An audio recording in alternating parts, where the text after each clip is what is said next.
beautiful people. Or hello, I guess, in general. Probably awesome here. I am sorry I'm a little bit late today. I just got off the Zoom with my friend in England who's helping me make my stuff come to life, updating the website, and we're getting ready for some big beautifulness on social media. Oh my gosh, I'm sorry. The freaking mowers are here and hopefully you can't hear them. Someday I just need to live in an RV far away from people. Okay. Anyway, happy July 20th.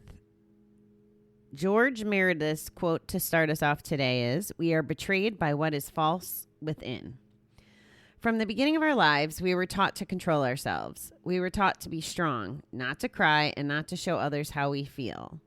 We became false to others and to ourselves. But today, in recovery, we can unlearn all those teaching. Recovery demands us to let our feelings out, be honest, and share our feelings. We have to let go of our old ways. Just as we learned our old lessons well, we are capable of unlearning and replacing them with our program.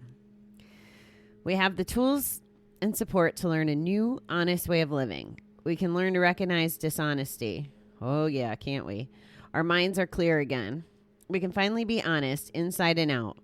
With nothing to hide, we can safely share our deepest secrets, our darkest fears.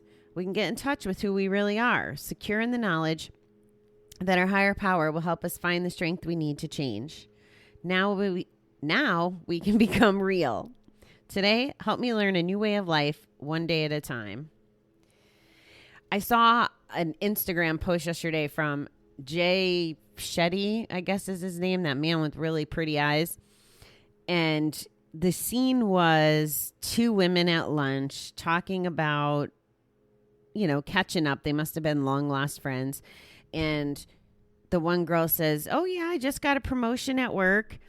And the other girl's like, "Oh yeah, I'm up for a promotion too." And then, his scenes always have, there's more to the story. So it cuts to one girl calling her mom, being really upset because she's like, "Oh, I'm so tired of being unemployed." And then it shows the other girl crossing off a list of job searches that she's been working on. So clearly both women are unemployed, neither are up for a promotion, and they're both keeping these secrets. And when I was watching it, I realized that it was so relatable in the recovery space. And I've experienced this myself because I'm very public and very vocal about my gambling recovery.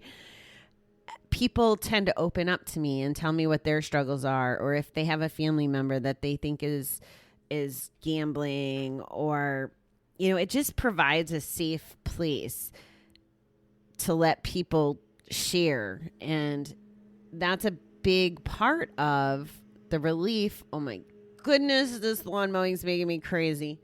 I'm so sorry.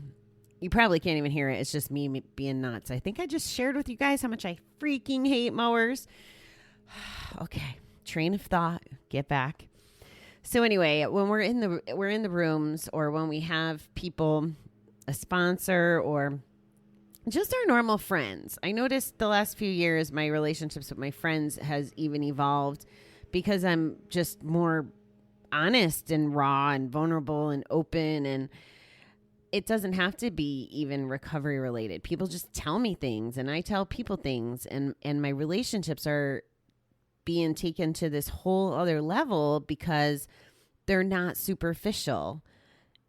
There's one friend that I've known now 7 or 8 years, and I feel like maybe I had put on, not a front, but I never let him below the surface. And just the last, 6 months, year, time is so relative right now, but I noticed that our conversations have taken on a different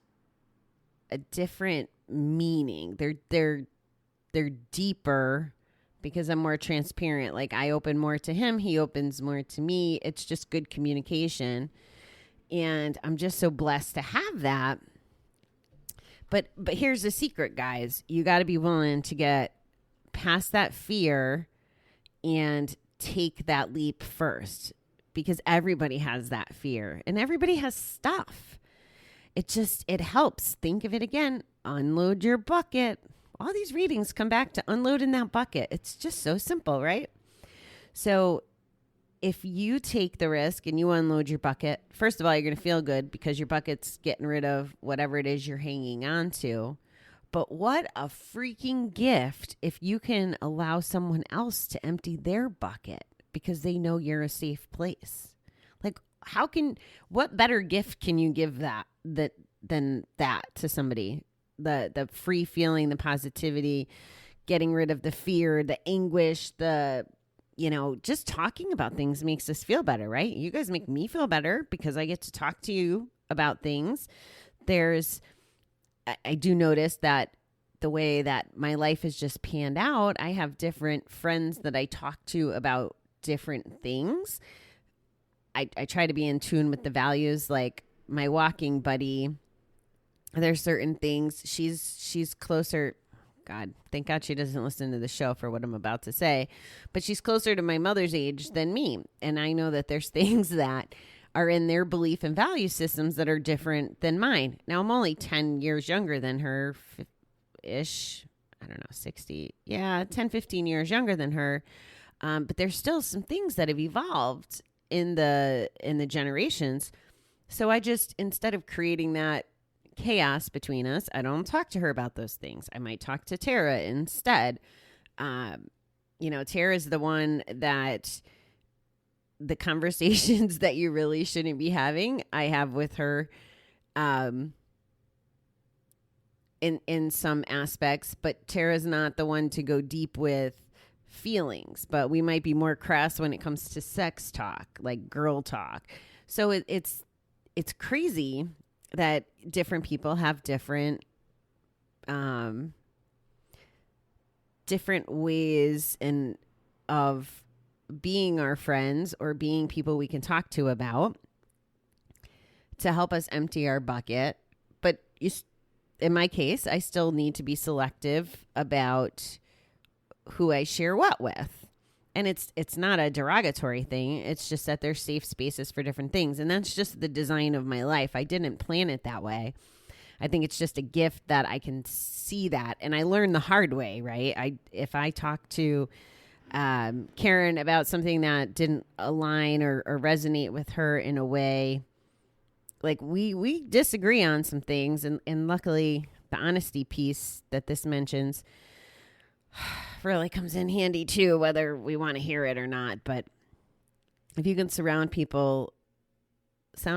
yourself with people that you can be honest with and that can be honest back, and you get rid of that layer of like a wall, like an obstacle where you can't get to the real truth. Like these poor girls in this video, maybe if one opened up, the other one would have, and maybe they could have job looked together, or, first of all, just getting it out of their buckets would have been one thing, but then there could have been something more unified about that. They could relate to each other and support each other the way that, as addicts do, the different stages and the different feelings that we feel. Somebody who never gambled before is not going to understand how we feel, but someone who has will. So try to be in tune to, first of all, being willing to be honest and open. A lot of things go back to that HOW, open, honest, open, and willing. And it's getting louder again, so I guess I'm going to leave you because I don't do well with this. If I'm being honest, it really impacts my nervous system where I get really bitchy. So I'm going to sign off, but think about that. How to be honest, how to be open. Take time to appreciate it and savor your bucket being empty, because there is a feeling to that. Like this big, just enjoy that. All right, beautiful people. I will be back tonight. I think we're up to S. Yeah, we're on to S. It's Monday. So I will talk to you tonight after training.